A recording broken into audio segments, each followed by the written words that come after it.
ውድ የትንቢት ቃል የወንጌል አገልግሎት ሳምንታዊ የመጽሐፍ ቅዱስ ጥናት ታዳሚያን በያላችሁበት የጌታችን የኢየሱስ ክርስቶስ ጸጋና ሰላም ይብዛላችሁ። ባለፉት ተከታታይ ሳምንታት የእግዚአብሔርን ቃል የሐዋርያው ጳውሎስ መልእክት ወደ ፊልጵስዩስ ሰዎችና ወደ ቆላሳይስ ሰዎች የጻፈውን እየተመለከትን እንዴት እግዚአብሔር በክርስቶስ ኢየሱስ ሁሉን በአንድ የመጠቅለልን የዘላለም የመዳን ዕቅድ እንዳዘጋጀ እያጠናን ቆይተናል። በዚህ ጥናታችን ትኩረት የምናደርገው በቆላሳይስ ምዕራፍ 1 ከቁጥር 15 እስከ 20 ባለው ክፍል ላይ የክርስቶስን ልዕልና ሐዋርያው ጳውሎስ እንዴት አድርጎ እንደገለጸው በማየት ይሆናል። በጥናታችን እግዚአብሔር እንዲመራን ጸሎት በማድረግ እንጀምራለን። እንጸልይ።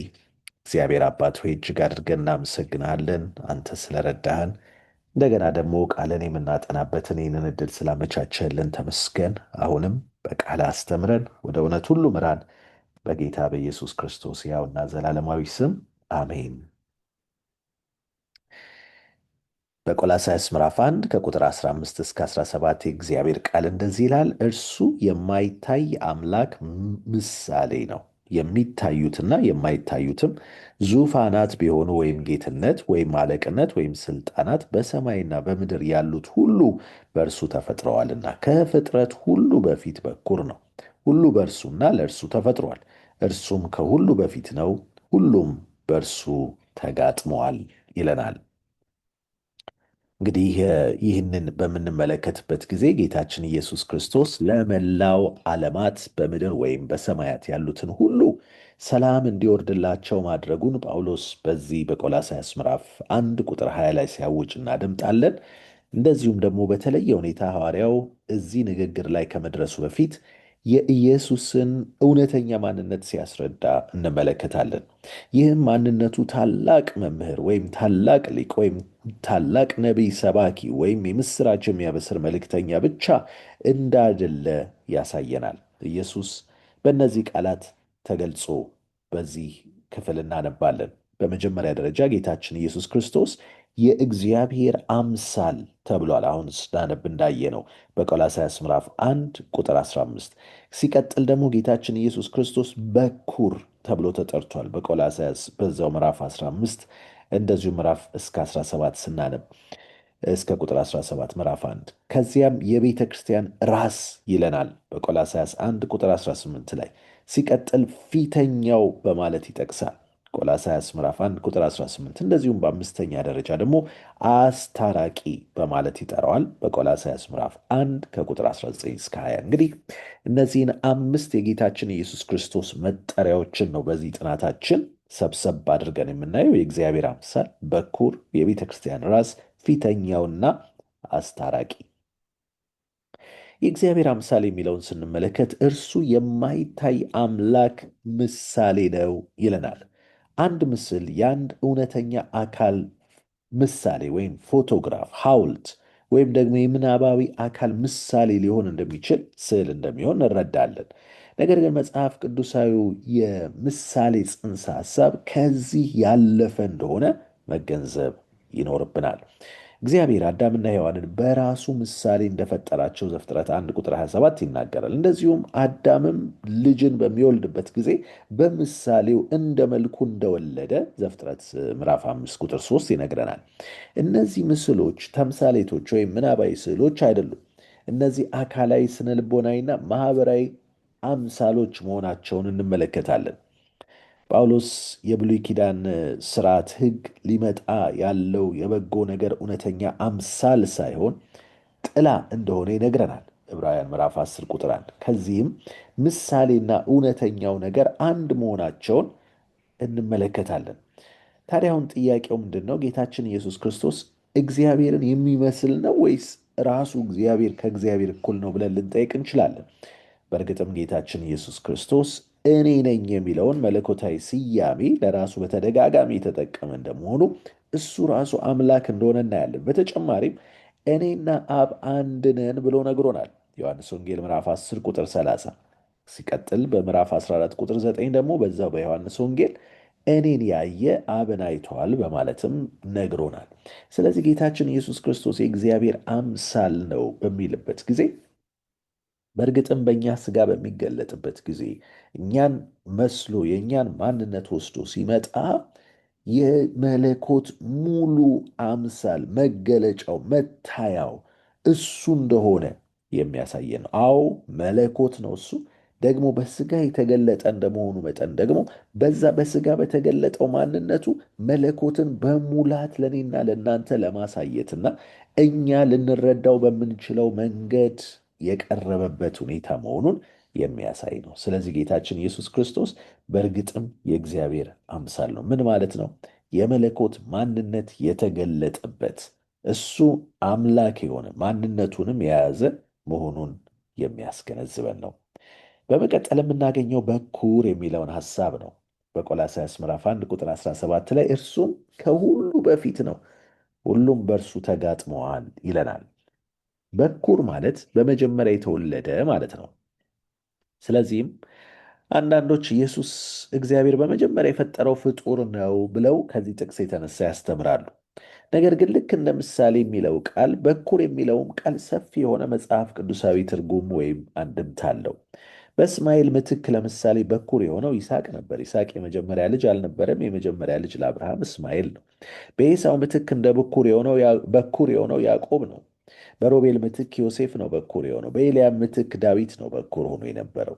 እነዚህ ሁሉ የበኩር ልጆች የሆኑት በመጀመሪያ በመወለዳቸው ሳይሆን ከወንድሞቻቸው የበላይ በመሆናቸው ነው። በታሪኩ አጋጣሚና በነበረው ሁኔታ ልክ እንደዛው ጳውሎስም በቆላስይስ ስለዚህ የበላይነት ያብራራል። ጌታችን ኢየሱስ ክርስቶስን በኩር በሚለው ጊዜ በቅደም ተከተል የመጀመሪያ ተፈጣሪ ሆኖ ተፈጥሯል ለማለት አይደለም።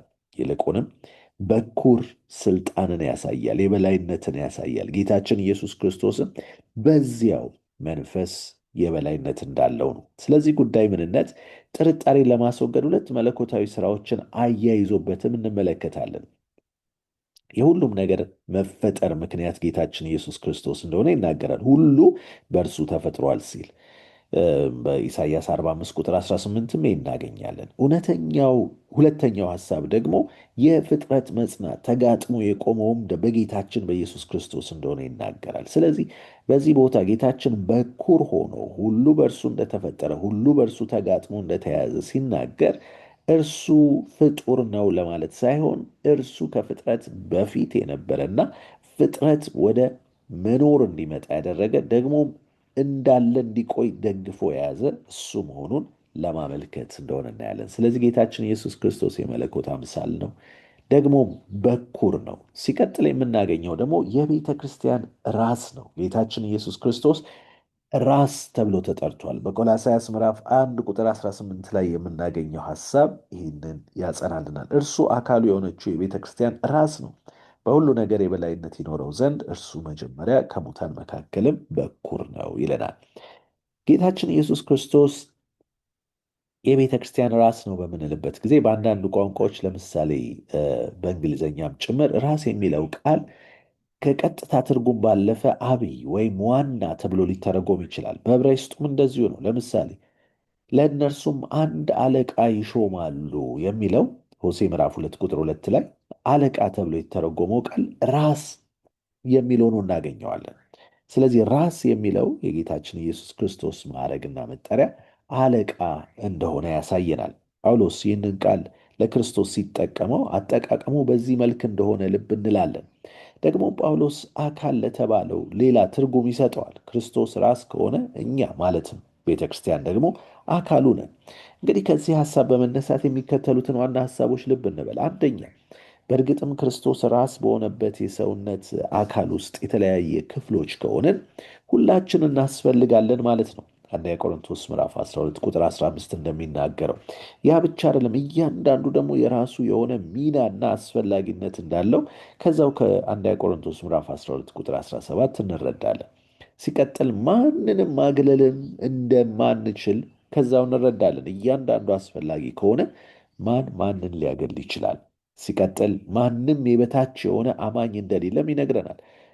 ከሰውነት ክፍሎቻችን ዝቅ አድርገን የምናየው የለም። ሁሉም የየራሱ ሚና ስላለው፣ እንደዚሁም እርስ በራሳችን ሌላውን መንከባከብ እንዳለብን፣ አንዱ የሰውነት አካል ሲጎዳ ሌላ ሁሉ እንደሚጎዳ በመጥቀስ እኛም በአንዱ ራስ በክርስቶስ ኢየሱስ ስር ያለን የአካል ክፍሎች ከሆንን አንዳችን ለሌላችን ማድረግ ያለብንን እንክብካቤ ከዚህ እንረዳለን። እንግዲህ ጌታችን ኢየሱስ ክርስቶስ የቤተ ክርስቲያን ራስ ነው። ያመኑት የዳኑት የነሱ ዋና አገጣጥሞ የያዛቸው ራስ እንደሆነ እናያለን። ሲቀጥል የምናየው ደግሞ ጌታችን ኢየሱስ ክርስቶስ ከሙታን ደግሞ በመነሳት ፊተኛ እንደሆነ ይናገራል። እርሱ በሁሉ ፊተኛ ይሆን ዘንድ መጀመሪያ ከሙታን በኩር ሆኖ ተነሳ ይለናል። ፊተኛ ተብሎ የተረጎመውን ቃል ስናይ አርኼ የሚለው የግሪክ ቃል ሲሆን ትርጉሙም የመጀመሪያ፣ ምንጭ፣ መገኛ፣ መንስኤ ወይም ዋነኛ ተብሎ ሊተረጎም ይችላል።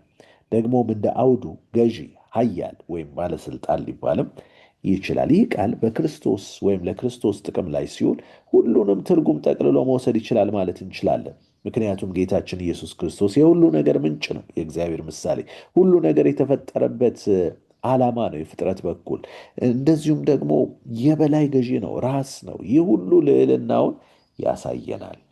ጳውሎስ ከሙታን በኩር የሚለውን ማዕረግ ያክልበታል። ምንም እንኳን ከሞት በመጀመሪያ የተነሳ ኢየሱስ ሳይሆን ሙሴ ቢሆንም በሞት ላይ የተቀዳጀው ድል ግን በኃጢአት ላይ ድል መንሳቱንና እኛንም በራሱ አምሳል ዳግም የመፍጠር ኃይሉን የሚያመለክት ነበር። ስለዚህ ጌታችን ኢየሱስ ክርስቶስ ከሞት በመነሳት በቅደም ተከተል የመጀመሪያ ነው ማለት አይደለም። ግን በኩር የተባለበት ምክንያት የእሱ ከሞት መነሳት ያለውን ኃይል ለማመላከት ነው።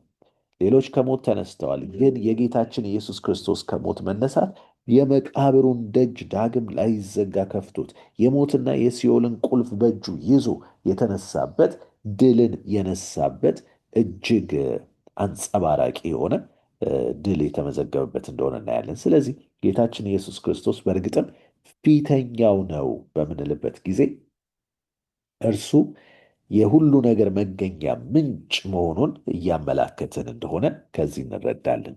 ታዲያ ሁሉ ካለ በኋላ ነው በመጨረሻ ሐዋርያው ጳውሎስ በቆላስይስ መልእክቱ ምዕራፍ 1 ላይ ደግሞ አስደናቂ የሆነውን የጌታችን ኢየሱስ ክርስቶስን ሚናዬ እንደዚሁም ማዕረግ ያሳየናል። ይኸውም አስታራቂ የሚለው ነው። በእርሱ በኩል ይላል በመስቀሉ ደም ሰላም አድርጎ በምድር ላይ ወይም በሰማያት ያሉትን ሁሉ ለራሱ እንዲያስታርቅ ፈቅዷልና ይላል። ኢየሱስ የፈጸመው ድርጊት ከሁሉ በፊት እንዲሆን አድርጎታል። ክርስቶስ እንደ ጳውሎስ አነጋገር የዚህ ሁሉ ማዕረግ ባለቤት ለመሆን የተገባው የሆነው እግዚአብሔር ሙላት ሁሉ በእርሱ ላይ እንዲኖር ስለፈቀደ ነው ይላል ቆላስይስ ምዕራፍ 1 ቁጥር 19። በሌላ አነጋገር ኢየሱስ ፍጹም አምላክና ፍጹም ሰው ነው። ጸጋንና እውነትን ተሞልቶ በመካከላችን ያደረ የእግዚአብሔርን ክብር ያሳየን እርሱ ነው። የሐዋርያት ሥራ ዮሐንስ ወንጌል ምዕራፍ 1 ቁጥር 18 ላይ ስናነብ ኢየሱስ በመስቀል ላይ በመሞቱና ዳግም ከሞት በመነሳቱ ሰውን ከእግዚአብሔር ጋር ለማስታረቅ አስፈላጊ የሆኑ ቅድመ ሁኔታዎችን እንዳሟላ ከዚህ እናያለን። በደሙ በኩል ነው፣ በመስቀሉ ደም ነው ሰላም ያደረገው። በምድር ያሉትን ማስታረቁ ግልጽ ነገር ነው። ነገር ግን በሰማያት ያሉትን ከራሱ ጋር የሚያስታርቀው እንዴት ነው ብለን እንጠይቅ ይሆናል። ምክንያቱም ጥቅሱ እንደሚነግረን በምድር ወይም በሰማይ ያሉትን ሁሉ ለራሱ እንዲያስታርቅ ተፈቅደዋል ነው የሚለን። መላው የእግዚአብሔር ፍጥረታት የክፉን እውነተኛ ማንነት በግልጽ ማየት የቻሉት በዛ መስቀል ላይ ስለነበረ ነው። ስለዚህም ነው የእግዚአብሔር ባህሪ በምድርና በሰማያት ላይ ተቀባይነትን እንዲያገኝ ያደረገ ጌታችን በመስቀል ላይ በከፈለው መስዋዕትነት። እንግዲህ እርሱ በእርግጥም ማስታረቂያችን እንደሆነ እዚህ ጋር ልብ እንበል። ከእሱ ሌላ ማንም የለም። ምክንያቱም እሱ ብቻ ነው የእግዚአብሔር አምሳል፣ እርሱ ብቻ ነው በኩር፣ እሱ ብቻ ነው ከሁሉ የበላይ፣ ሁሉን የፈጠረ የሁሉ ባለቤት፣ ሁሉን አጋጥሞ የያዘ ብቸኛው በኃጢአት የወደቀውን ሰብአዊ ፍጥረት እንደገና ወደ እግዚአብሔር ሊመልስ እጁን ሊዘረጋ የቻለ እሱ ብቻ ነው። ምክንያቱም ጌታችን ኢየሱስ ክርስቶስ መለኮታዊ ማንነቱና በኋላ ደግሞ የወሰደው የኔና የናንተ ስጋዊ ማንነት ድልድይ ሆኖ በሁለቱ መካከል እንዲያስታርቅ ብቸኛ እንዳደረገው እናያለን። ስለዚህ ከዚህ የምንረዳው ትልቁ ነገር ቢኖር ምንድን ነው? በእርግጥም ጌታችን ኢየሱስ ክርስቶስ የከፈለው መስዋዕትነት ለሰብአዊ ዘር መዳን ቁልፍ ሚና እንዳለው ነው። እንዲያው በመስቀል ላይ የሆነው ነገር ከምድር ባለፈ በሰማይ ያሉትንም ጭምር ይላል። ምክንያቱም ልብ በሉ፣ በሰማይ በመጀመሪያ ኃጢአት ሲነሳ ትልቅ ቀውስ ተከስቶ ነበር። በሰማይ ያሉትን እንኳን ሲሶ መላእክት ይዞ እንደወረደ ነው የራእይ መጽሐፍ የሚነግረን ጠላት ዲያብሎስ።